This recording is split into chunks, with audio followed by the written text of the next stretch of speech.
Welcome back to the podcast. Today, we're talking about the 8 things to stop buying if you want less clutter and more breathing room. If you're new to my channel, welcome. I'm Flora, certified simplification coach and 7-time author. And for over 28 years, I've been helping women like you align into a life and a business that you are wildly obsessed with by helping you clear out the 9 types of clutter keeping you from a life that you love. What are those 9 types of clutter? They are mental, spiritual, emotional, digital, financial, daily, body, process, and everybody say it with me, environmental clutter. So please subscribe, like this video, hit the notification bell so you know every single time an episode is released. So let's get into the 8 things to stop buying. The first thing is all those pretty bins and fancy organizers before you declutter. I see so often people buy these before they declutter, and honestly, you're just wasting your money. This form of clutter is process clutter, environmental clutter, and financial clutter. Organizing what you don't need is truly just high maintenance storage. Bins do not solve the clutter issue. All they do is camouflage it. When you buy containers first, you're actually paying to postpone decisions. And you'll be tripping over all that stuff sooner or later. Once you pull the bin out to try to find the things that you're actually using, you're still going to be tripping over all that same stuff. It's just going to be in color coordinated boxes. So, number 2 is backups for your backups. Think of duplicates for the basic stuff. This is mental, financial, and environmental clutter. Having a spare is smart, but a second spare, just in case, is what I like to call fear shopping. Duplicates crowd your space. They bury your favorites, and they actually create decision fatigue. Think of your favorite shampoo. So you buy a spare. If you buy 6 of those or 10 of those, which I have seen multiple times, you're just creating out of, or you're storing out of fear. You're buying out of fear. Number 3, trendy decor and micro seasonal tchotchkes. This is environmental, financial, and daily clutter.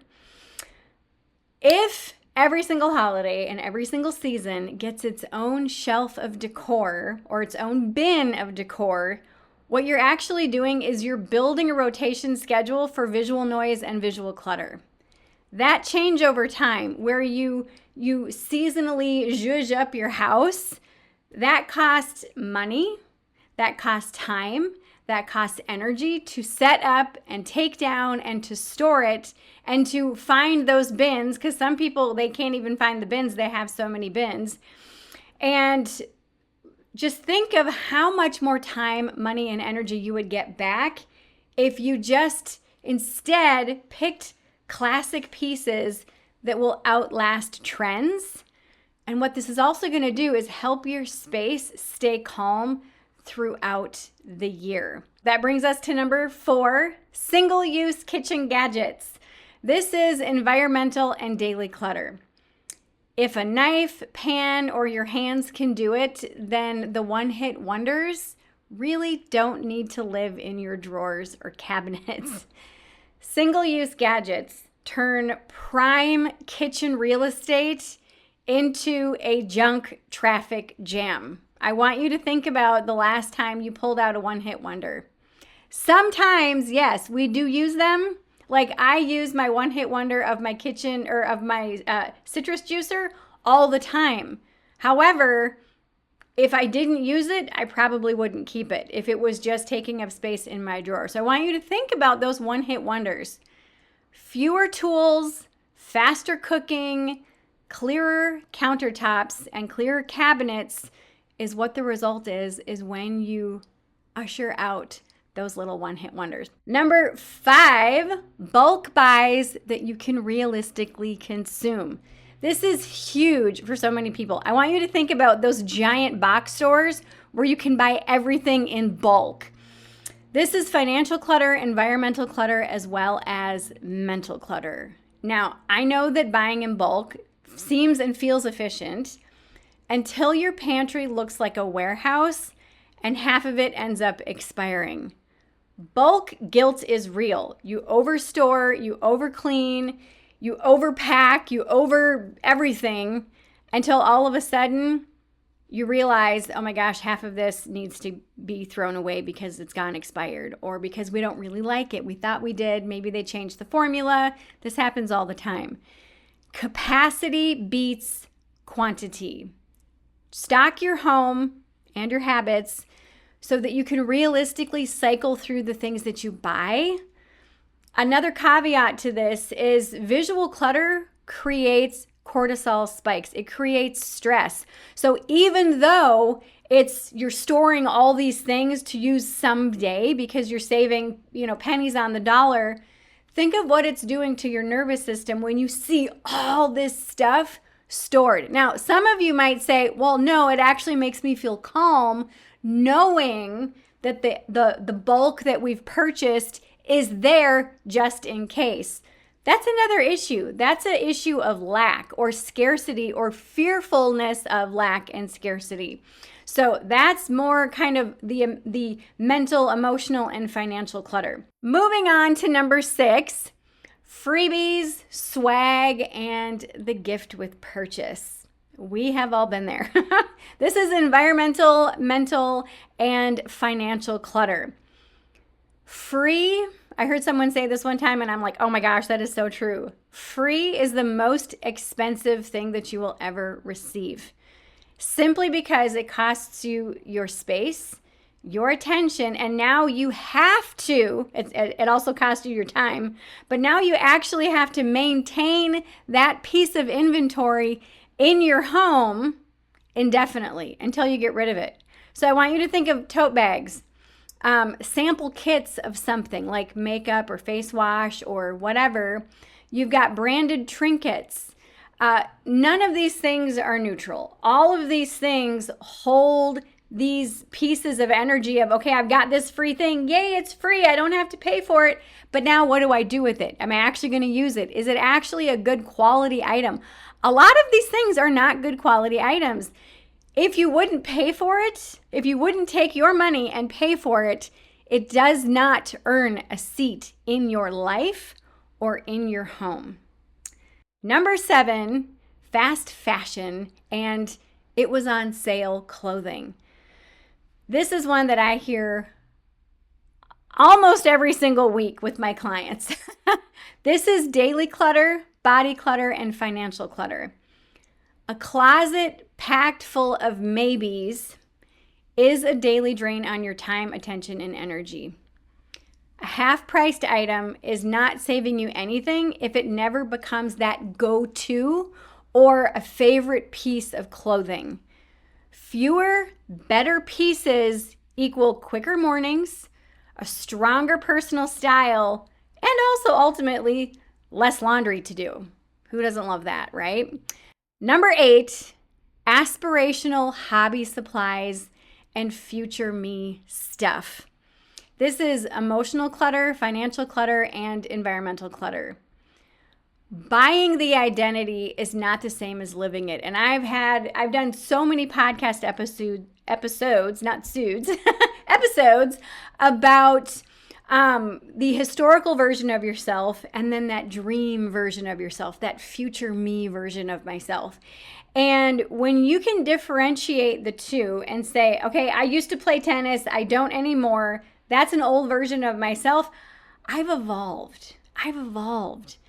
But that evolution is in the now. It's that future version that you're buying stuff of like, oh, I really want to do this and I really want to do that and I really want to do this fabulous thing. So you buy all the things, but then you never use it, okay? So I want you to think about the unplayed guitar. that you purchased. You're like, yeah, this is amazing. I'm going to sit around the campfire and just whatever, bad rendition of an air guitar. Or maybe it's a watercolor set that you purchased that you're like, yeah, I'm going to totally get into watercolor.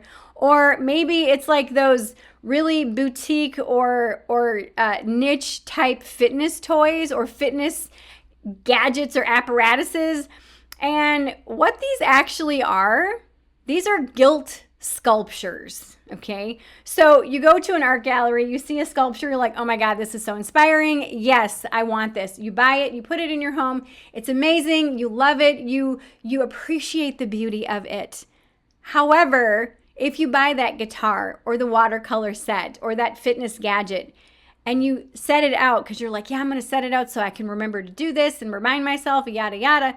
What happens, it is a guilt sculpture. Like you will see it and go, oh, I spent like $500 on that guitar. I still haven't done it yet. And so you go down this mental spiral of all the things that you're telling yourself of why you haven't done it yet. And it's literally just sucks your energy.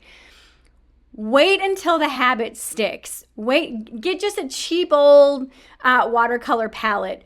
Go to a gym and try those fancy toys out before you purchase them. Borrow a friend's guitar. Wait until the habit sticks. And then when you are like, yes, this is part of me. This is part of my identity right now. I love this. This brings me joy. Then invest in those high ticket items so that when you do it, you're actually living it. It's not just the fantasy. So what should you do out of all of these 8 instead? I'm going to do kind of a rapid recap for you. Stop buying containers before you make decisions with your stuff. Skip duplicate safety nets. Buy one, yes. Don't buy 5 or 10, okay? Pass on the trendy and single-use gadgets. Buy bulk within your real capacity, knowing that you're going to be able to efficiently use the things that you purchase before they go bad, and also so that it doesn't create that visual clutter that you have to deal with every single day or every single time that you see it.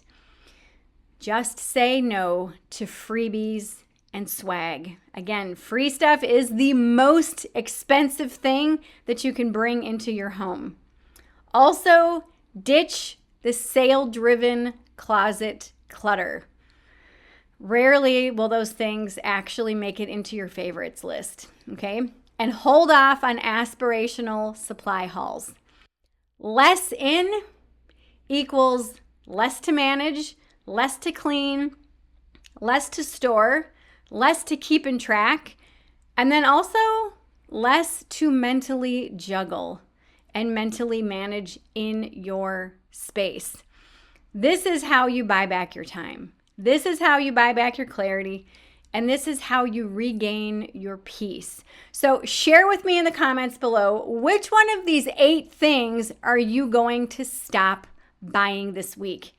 And what's the first item that you're going to say no to? I'm very excited to hear. Pop it in the comments below. Also, to help you out with this, I have opened up spots in my calendar for complimentary clutter review sessions. You're going to see a link below called Strategy. Go ahead and click that. Pop in. This is a full 55-minute session. I want to help you get very, very clear about where you are, where you want to be, and what clutter is blocking you from getting to where you want to go faster than ever before. This is so exciting. I geek out with this. So if you've loved this video, like, comment, share. Again, hit that notification bell and subscribe so you know every single time an episode is released. And I will see you back here next week. Mwah. Bye.